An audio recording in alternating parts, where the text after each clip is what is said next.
Then we've been trying every month to have a second baby, and hey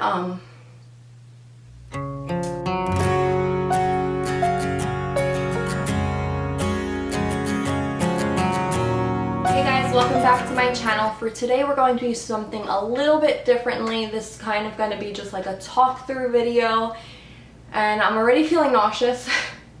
I wasn't sure if I was going to talk about this topic, if I was going to share it with you guys, but this is a lifestyle channel, and that means I share a little bit of everything: home, fashion, motherhood, and this does have to do with motherhood and my life and what's been going on lately.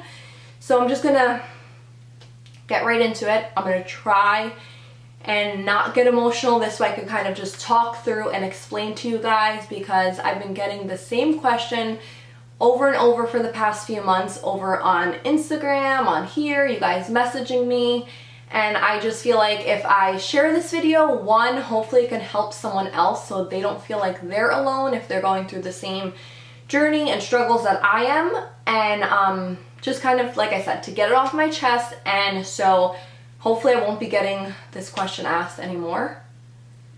So the question that you guys have been asking me a lot is, when am I going to have baby number 2? Now, this is something that we have been struggling with for probably, I want to say, like 9 or 10 months now. If you watched a video I posted when we did like a live, like take a pregnancy test, that was probably 9 months ago now. And since then, we've been trying every month to have a second baby, and okay, warning, this is probably going to get emotional, you guys. It's just a very vulnerable topic. It's very hard for me to talk about. Even like my closest family and friends, I don't talk to them about it, so I feel like I'm almost struggling with this alone. And maybe it'll be therapeutic and good for me to kind of just get it out and share it with someone. You guys are always so loving and supportive, and like I said, hopefully this can help someone else going through the same struggles. So we've been trying for 9 months now, and honestly by the time I put this video up, it will probably be like 10 months of trying. Every single month I've gotten to the point where I don't even bother taking pregnancy tests. I kind of just expect for my menstrual cycle to start. The day that it starts, I'm emotional always, because I'm just in hopes that maybe this month it'll be different, maybe something will change. But there's just been a lot going on in our lives, and we are struggling with secondary infertility. For those of you that don't know what that is, and if you're even new to my channel, I do have a daughter. We're blessed with a 3-year-old little girl. And we were able to get pregnant with her so easily. I feel like that's why it makes this so hard. My husband and I, we have been dating for almost 13 years. We've been married. Actually, tomorrow is our 4-year wedding anniversary. And we got pregnant a month after our honeymoon. The month of our honeymoon, we decided, you know what, we're not gonna try to conceive on our honeymoon, so we still used protection that month. And then the month after that, we said, okay, this is gonna be the first month we're gonna try. I am someone who has actually struggled with like ovarian cysts, kidney stones, a lot of issues in my ovaries area, stomach problems, things like that. So we were thinking it was gonna take us at least a year to get pregnant with our daughter. So we knew we wanted to try as soon as we got married. And I was so thankful and so blessed that the first try happened. I got pregnant with her, and she is a thriving, fun, crazy, sassy 3-year-old little girl. We just celebrated her 3rd birthday in May, but we've been trying to have another baby, like I said, for 10 months now, and we're struggling with infertility. Now, a lot of people don't talk about this. A lot of people don't know like what it is. It's basically where you've been able to carry a child to term, give birth, have a healthy child, or children in some cases, but then you're not able to conceive again, or you're just struggling with conceiving your next child. we have a lot going on in our lives, so I know stress could attribute to that and whatnot. I always say now, like, my daughter, she's like such a blessing, and dealing with this, it's made me even more thankful for her in my life. She has just been the best thing to ever happen to me, and I'm so thankful to be her mom and to be able to have a daughter. But I know some people struggle from infertility from the beginning and they can't even have one child. So I think that's also hard for me, because I almost feel selfish in a way, like God blessed me with a child. Even if I do just get to have one, at least I have one.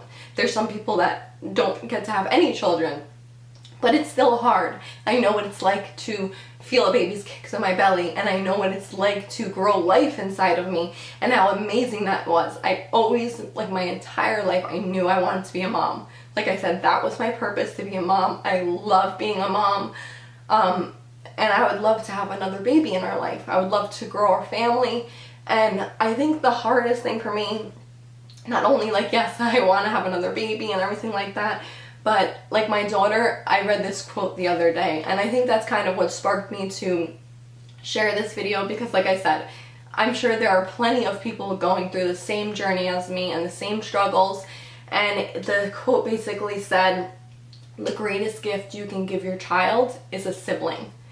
And that just broke my heart, because I know she wants a baby. She's always asking me, like, mommy, baby in belly, baby in belly.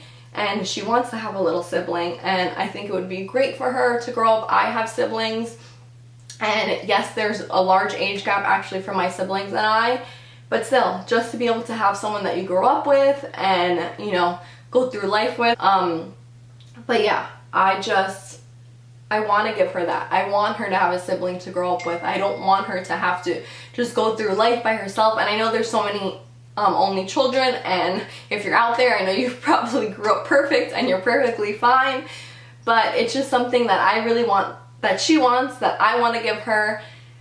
And I don't know, it's been really hard.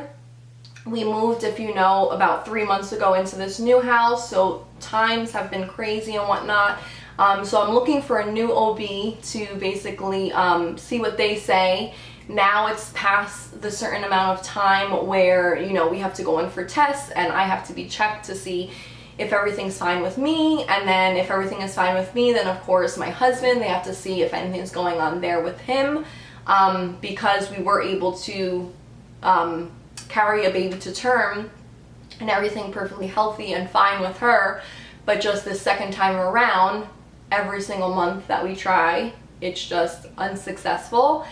And I know there are so many women that go through this, and we all talk about like infertility and the struggles of that, and not a lot of people talk about secondary infertility. It's like, oh, you had your first baby, so of course, when do you want another one? When are you having another one? And I feel like a lot of people, they don't mean to be insensitive in asking me when I'm having another baby, but anytime I post anything, I can't even say at this point anymore, like, oh, I'm feeling so exhausted today, or I'm feeling a little nauseous, because then the amount of DMs that I get, oh, are you pregnant? Hopefully you're pregnant. Are you having a baby? Is baby number 2 on the way? Just come in. It's a natural thing, and I'm not upset by anyone that, you know, sends in those messages, because they have no idea. No one ever knows what's going on in someone's personal life until they share, like, exactly what's going on. So those messages, when I get them, it gets me in a funk, and I get upset, and it's just really hard, like, getting messages like that, because it just kind of brings back those things in my head and makes you just relive that over and over. And yeah, so a lot of people struggle with this. After I found out and realized that I was struggling with secondary infertility, I decided to go online and do like some research about it, and it actually happens more often than not. So I know I'm not the only one. It's just a topic that not a lot of people talk about. That's why I thought it would be good to give you guys a trying to conceive baby number 2 update, since it's been 9 months since I posted that video, and you guys are probably like, what's going on? She tried 9 months ago. She's not pregnant or anything like that. A lot of people go through this. it's hard, but you know, I know there's other people on the same journey with me. I know that in sharing this, it can maybe help someone else that feels like they're alone, that I feel like I'm the only one, because if I wouldn't have done the research about it, I too would have felt like, why is this happening to me? I had a beautiful, healthy baby girl, and why can't I have another baby? What's going on? What's wrong with me? What's wrong with my husband? Just all of these emotions and thoughts that flood into your head anytime something, let's say, that you thought was gonna come easy doesn't, and things like that. And I just try to remind myself, like, in God's timing, in God's plan, I know and I have faith that we will have another baby. And if we don't, then I will also learn to accept that and understand that maybe it wasn't part of the plan. Maybe it was something that wasn't supposed to happen for us, and we were supposed to just be happy, you know, just having our daughter. If someone's not going through like your particular journey, I feel like it's kind of hard for them to like understand. Actually, a few girls here on YouTube that I've become friends with, I've shared, you know, that we're dealing with secondary infertility with Karen. Here on YouTube, the Glam Queen. She's been so kind and sending me different things like pills that I can take and vitamins and whatnot that have worked with like other of her family members or friends. So just trying to have someone to kind of talk to and just someone that listens. It's kind of good to be able to vent and things like that. Also, if you guys are familiar, Jamie from Jamie's Journey, she struggled with infertility for a while, and now she has 2 beautiful twin girls. So she actually has a total of 3 girls now, a 4-year-old and 2 twins. So people like that, them sharing their journey, watching their videos, I thought that was really helpful. So sharing now what I'm going through, I think it could help some of you. Sorry if this video is all over the place and I'm seeing it's already like 14 minutes long and I'm doing just like a lot of rambling. I'm going to try to like cut down pieces like that you didn't need to watch or hear or anything like that. But I just wanted to pop in, give the quick like update, trying to conceive update on what's been going on, what we're struggling with, and hopefully I'll give you guys like updates, same thing throughout the process. If you would like to see that, let me know in the comments. If any of you have struggled with things like this, I would love to hear your stories as well. But that's it, you guys. That's all I wanted to share with you. We are dealing with secondary infertility, and I can share more about that if for those of you that want more information on it or anything like that. So just be a little bit, I want to say, conscious when you're asking people, just like it's really insensitive when someone, let's say, recently gets married to be asking, when are you having a baby, because you don't know what they're going through and why they're not conceiving that child. It's also the same when it comes to having more children, multiple children. Just because it was easy the first time doesn't mean it's going to be easy the second time, the third time, what have you. So just keep that in mind. Hopefully now I won't be getting those questions in my DMs, and you guys know exactly what I'm going through. To be here on YouTube to share every part of my life, even the hard times, the things that aren't that easy to talk about, because it can help someone else, and that ultimately is what I'm here for, whether it's to help you pick an outfit or it's helping you decorate your house. It's also helping you get through those hard times, and I'm a mom. That comes first, and this is taking up a large portion of my life, you know, possibly, hopefully becoming a mother again, a mother of 2, and just sharing all of that and what will come with it in this struggling with infertility process. And I will talk to you guys in my next video, hopefully on a more happier note.